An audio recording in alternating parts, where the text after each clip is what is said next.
Hey Vinyl community, Mark here from Sound Matters with another video. So today we're talking about the pros and cons of different record cleaning techniques. I think if you ask 10 different record collectors how to clean a record, you'll likely get 10 different responses. As the saying goes, there's more than one way to shine a penny. But today we're going to talk about some of the different methods and approaches that there are and discuss the pros and cons of each. And then I want to hear down in the comments below from you what you think. So let's get straight into that right now.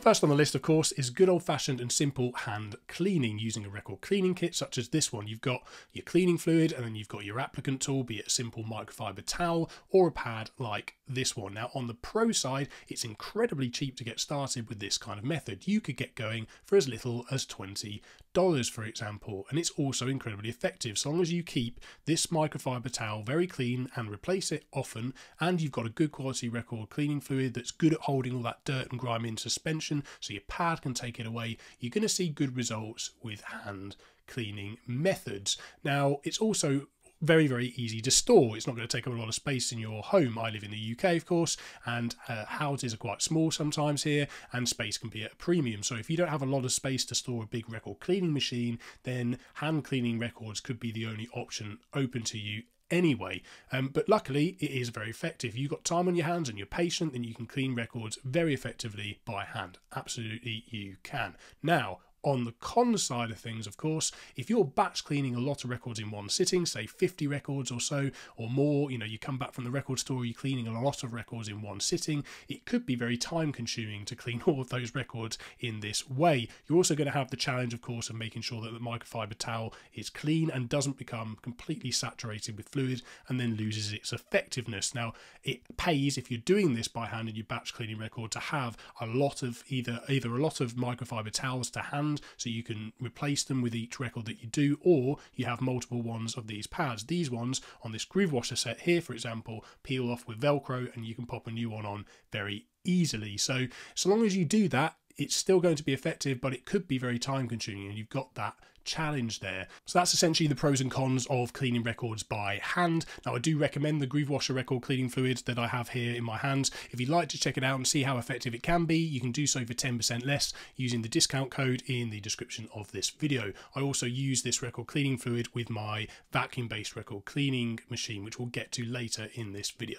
Next on our list is record bath systems such as the SpinClean record washer like this one here. It's probably the most well-known version of this product on the market, but there are many imitators out there now that do essentially the same thing. They're very simple devices. They're essentially a basin that you fill full of distilled water, and then there's cleaning pads in there that you rotate the record through the bath system and it cleans both sides of the record at the same time. You of course put a little bit of record cleaning fluid over those pads to aid the entire process. So on the pro side of things, it's an incredibly cheap way to get into speeding up the process of batch cleaning multiple records in one sitting. Now, you're still going to have to physically rotate that record yourself through the system, but you're going to be cleaning both sides of the record at the same time, and it is going to slightly speed up that process for you. On the con side of things, you need to make sure that you change the water in there quite regularly. Now, SpinClean recommend that you can do up to 50 records with each time you fill the basin, but in my experience, you will improve the cleaning results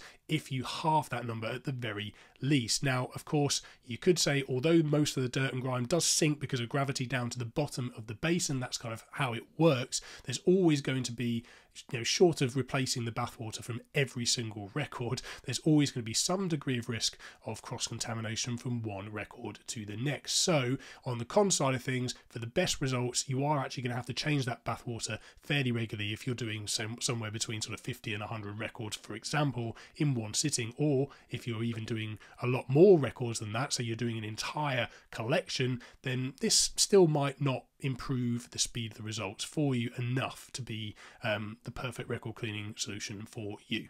Third on the list is a vacuum-based record cleaning machine, such as the one that I own myself and sits behind me in this room, called the Project VCE. We've done a full review of that product, of course, on this channel as well, so do check that out. Now, a vacuum cleaning machine, if you're the proud owner of a substantial collection, could be a very good investment for you. Not only are they very effective at sucking all the contaminated fluids off of the record surface, but they're also going to speed up cleaning batch records for you, and they're very effective. The results are good. Now, of course, on the pro side, the main benefit of a vacuum-based record cleaning machine is that instead of using a pad to try and take off the contaminated fluid, you're going to physically suck that contaminated record cleaning fluid that's been dissolving and holding all that kind of dirt and grime in suspension. You're going to physically suck that off the surface of the record.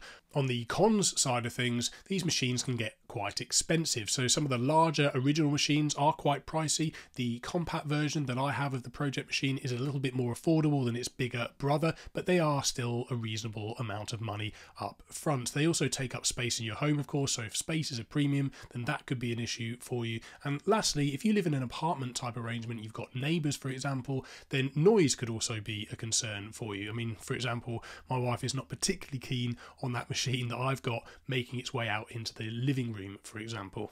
Number 4 on the list is ultrasonic cleaning, otherwise known as cavitation. So lots of high frequency sound pressure produces lots of tiny little cavitation bubbles, and this is how we deep clean the record surface, and it is one of the best ways we know to deep clean used records. It's long been a very popular process in the jewellery industry because it's very low abrasive method for cleaning items in general. So that's one of the biggest pros of this cleaning method. Instead of physically dragging a cloth, for example, over the record surface here, we're minimizing the contact with the record. In fact, we don't actually have to really touch the record surface at all because those tiny cavitation bubbles do the heavy lifting in terms of cleaning for us. So it's incredibly effective in that way, and it's very low abrasion. Now, on the con side of things, some of these purpose-built ultrasonic cleaning machines can get incredibly pricey. I've seen examples of anywhere up to sort of $2,000 for a single machine. Now, you can get around this by some of the devices that people have made to, you get a generic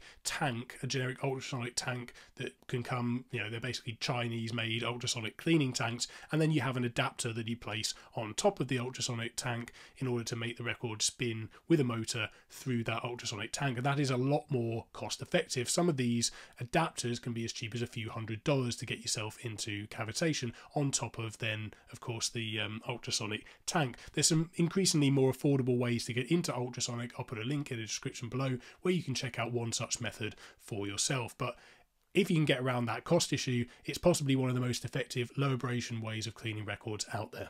Number 5 on the list, and I've left this one till last, is a carbon fibre record brush, such as this Audio Quest one that I have here. And I've left this till last because, although technically it does come under record cleaning, really, because we're not going to be able to remove any of the entrenched dirt and grime on used records with this, we can file this one really technically under more of a record maintenance. Now, it's a tool that you absolutely should have to prevent a bigger problem down the road. Use it before and after the playback of each side of your records to gently lift off loose dust and particles to stop that building up on the record surface and becoming more entrenched within the groove. It's something we should absolutely do as part of our daily record listening routine. However, it won't remove fingerprints, oils, entrenched grime from used records. So in that sense, those are really the pros and cons, is that it's a very affordable tool to keep dust at bay and prevent a bigger problem down the line and reduce the amount of wet cleaning methods that you have to do. But on the cons side of things, of course, it's not a viable solution for deep cleaning